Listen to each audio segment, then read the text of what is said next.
लंका की धरती पर रात का अंधेरा गहराते ही दोनों सेनाएं फिर आमने सामने आ गईं।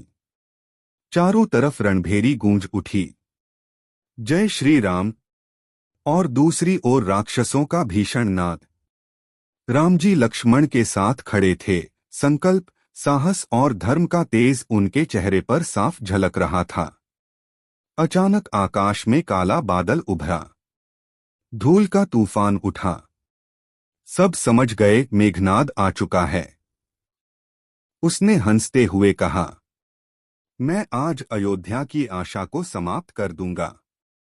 उसके हाथों में चमक रहा था शक्ति बाण, जो देवताओं द्वारा दिया हुआ घातक अस्त्र था। युद्ध भयंकर गति से चल रहा था। लक्ष्मण जी एक एक कर राक्षसों को धराशायी कर रहे थे। लेकिन तभी मेघनाद ने अवसर देखकर शक्ति बाण छोड़ा। एक तेज प्रकाश चमका और शक्ति बाण सीधे लक्ष्मण जी के सीने में जा धंसा। क्षण भर में लक्ष्मण जी भूमि पर गिर पड़े। सारा रणक्षेत्र मौन हो गया। राम जी उनके पास दौड़कर आए। उनकी आंखों में पहली बार असहायता की झलक दिख रही थी। लक्ष्मण, आंखें खोलो मेरे भाई। परंतु लक्ष्मण जी मूर्छित थे, सांसें धीमी पड़ चुकी थीं। सुशील वैद्य बुलाए गए। उन्होंने परीक्षण किया और गंभीर स्वर में कहा, प्रभु, यह शक्ति बाण अमोघ है। इसे रोकने की शक्ति केवल संजीवनी बूटी में है, और वह केवल हिमालय की चोटियों पर मिलेगी, वह भी रात के पहले पहर में ही। समय कम था।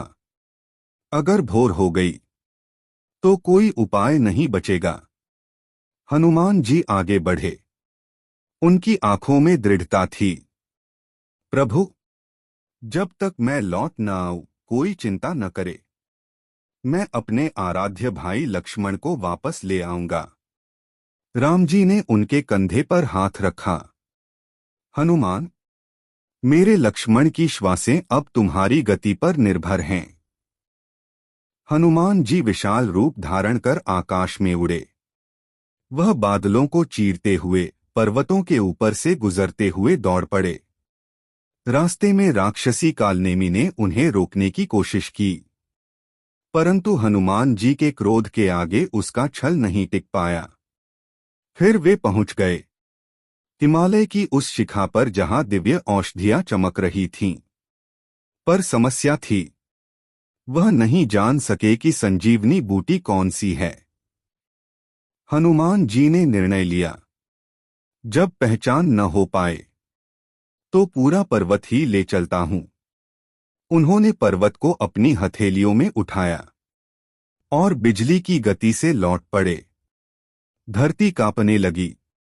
आकाश में देवताओं ने जय घोष किया। उधर राम जी का हृदय टूट रहा था। वह हर क्षण लक्ष्मण के चेहरे को देखते, उनका हाथ पकड़कर कहते, तुम मेरे जीवन हो लक्ष्मण, मुझे छोड़कर मत जाना।